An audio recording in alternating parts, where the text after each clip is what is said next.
All right, everyone. The last minute decisions strike again. We're going to London. We're going to London and we're gonna go to the British Museum. We're heading out right now.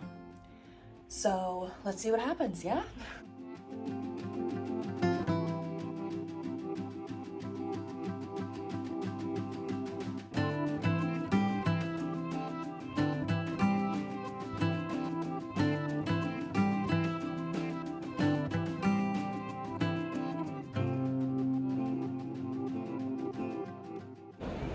All right, I made it to the museum. It's really big and it was really chaotic. So I'm gonna head in. Oh my God.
All right, I'm back in Brighton.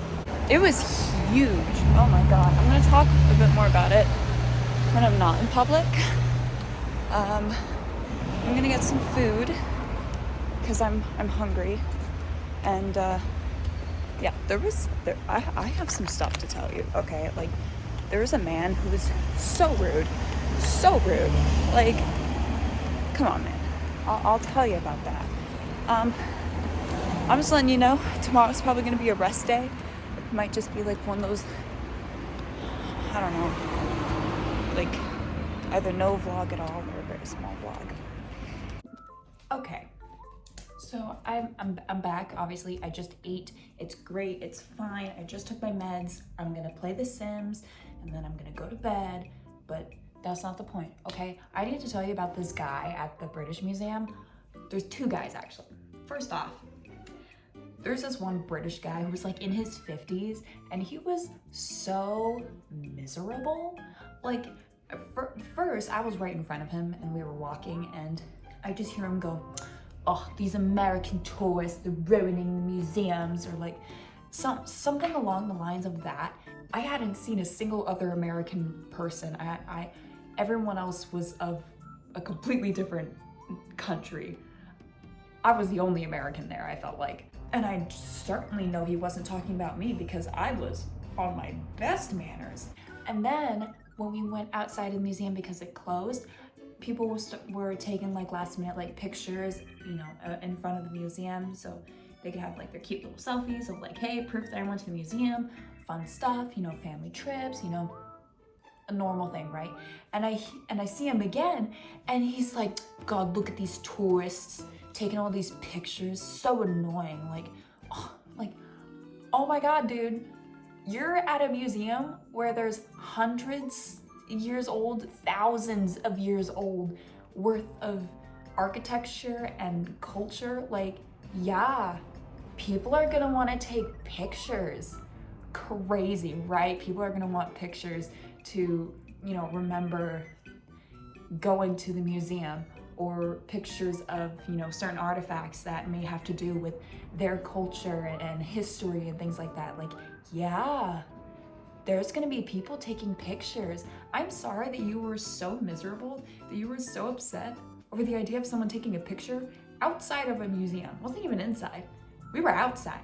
Like, what a miserable man, first off. Second, oh my God, this was the rude guy. The plant freaked me out. This guy was so rude. So it's about 5 o'clock, and I thought that the museum closed at like 6, okay? And so I'm sitting and I'm charging my phone because my phone died, and I needed to access Google Maps so that I could find my way back to Elizabeth Line, so I can come back to Brighton, right? So I know where I'm going. And, you know, I'm just sitting there, and I'm actually talking to my mom also, just letting her know, like, hey, I'm still at the museum, I'm about to head back, I'm just charging my phone. Like, museum's really cool. It was really hot. It was really hot. There were so many people. It was so humid. I was kind of dying. And so then all of a sudden, from the complete opposite side of the room, I see and I hear this. "Excuse me." And I'm like, okay. And so I'm, you know, on the phone with my mom, and I go, "Sorry, Mom. Yeah? Like, what's up?" He's like halfway in the room now. Like, he's in the middle of the room. So I go, "Yeah? What's up? What's going on?"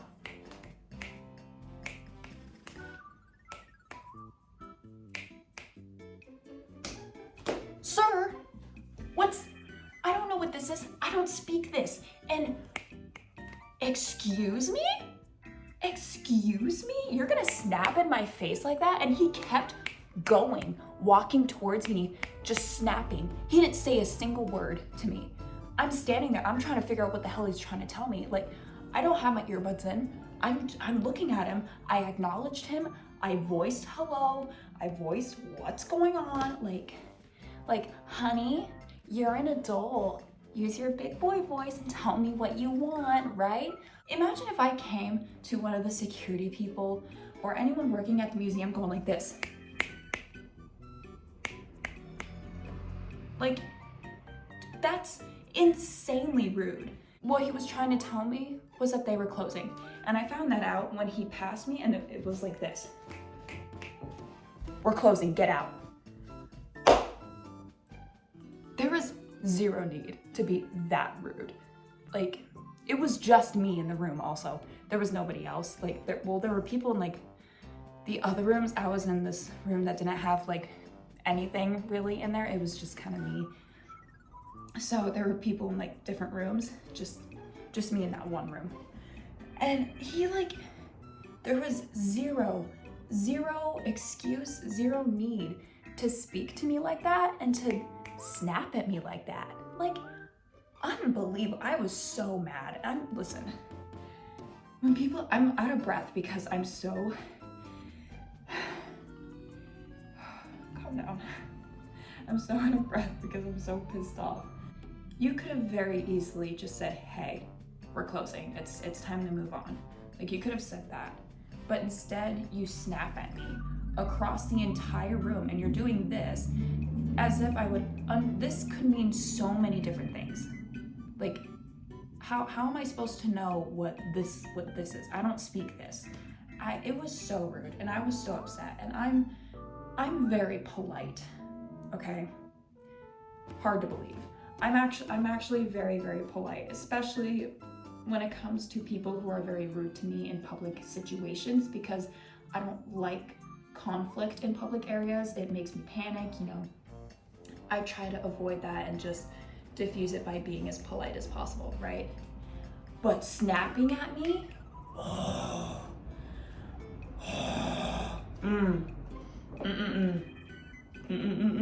No, you can't do that. You can't snap at me.